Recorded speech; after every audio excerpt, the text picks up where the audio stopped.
La tempête tropicale ETA frappe le sud de la Floride et menace de redevenir un ouragan.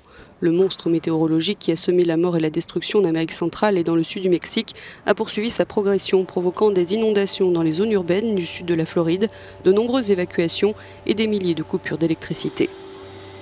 ETA devrait redevenir un ouragan de catégorie 1 dans la journée, avec des vents atteignant 100 km/h dans le golfe du Mexique.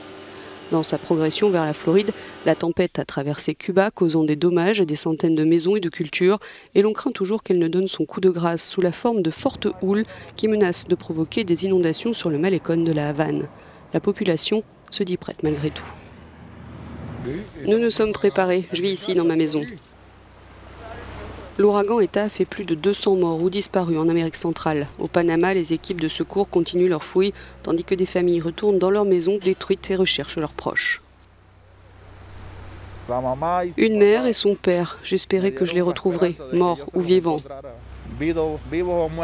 Mais je n'ai pas pu.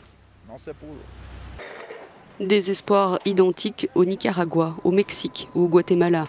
Dans ce pays qui compte le plus de victimes, une centaine de personnes a été ensevelie par un glissement de terrain dans un village du Nord. Le Salvador a envoyé une centaine de sauveteurs chez son voisin ainsi que de la nourriture.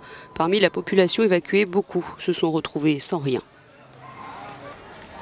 Au Honduras, le gouvernement estime qu'1,7 million de personnes ont été touchées par l'ouragan ETA.